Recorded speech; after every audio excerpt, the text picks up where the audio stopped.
Hi, I'm Alexis with Cricut, and I'm here today to answer a question we hear all the time, which is, once I have a machine, what else do I need to get started? Luckily, we provide enough materials to get started right in the box. But first, you're going to want to make sure you have the right machine for you. Now, we have some resources on Cricut.com that can help you decide. A super quick machine quiz and a comparison chart, but we also have a great video here on YouTube that answers some of the questions that you might have. So we recommend checking those out and then coming back to watch the video. But if you've already selected a machine, here's what else you're going to need. First is material. So this envelope comes with your machine and has a couple of sheets of different materials for you to try out. So first, you get a few sheets of cardstock so that you can try out paper projects or cards. You'll also have some vinyl. This is what you'll use for a variety of projects like decals or stickers. Here's an example of a cute cookie jar that we made with some vinyl.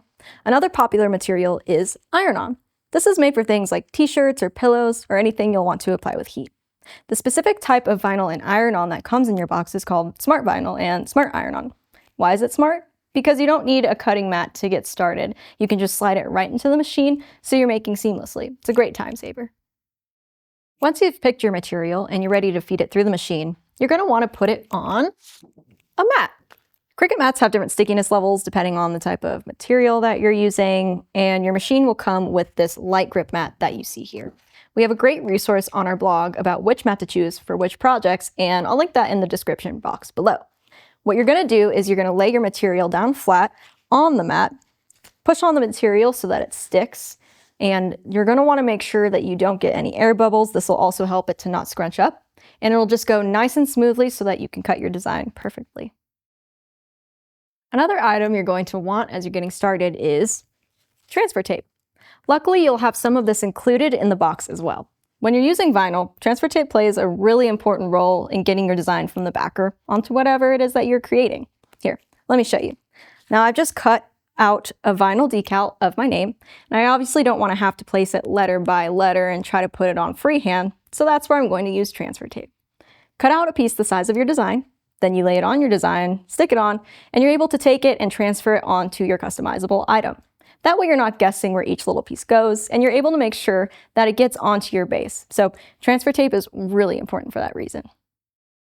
We have a wide variety of tools that can be super helpful to use with your Cricut, but the two that are going to be the most important at the beginning of your journey are the weeder tool and the scraper tool. If you've purchased an Explorer or Maker 4 machine, then you'll find both of these right in the box.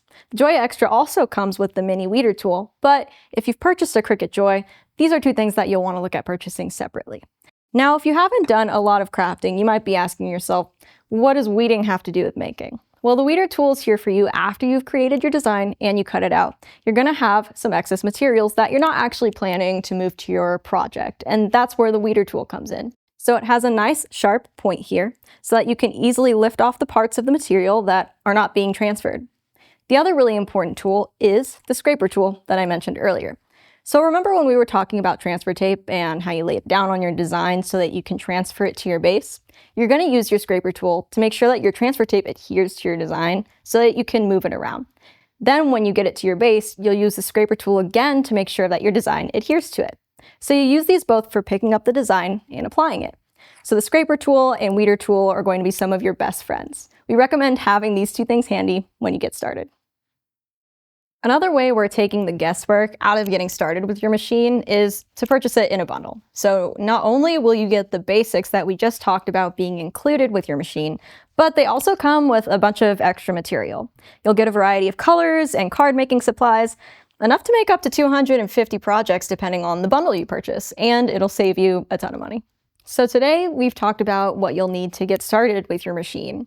It's easier than ever to get making day one. With the included materials and tools, or if you're purchasing a bundle, you don't need to guess what you'll use or what you'll need.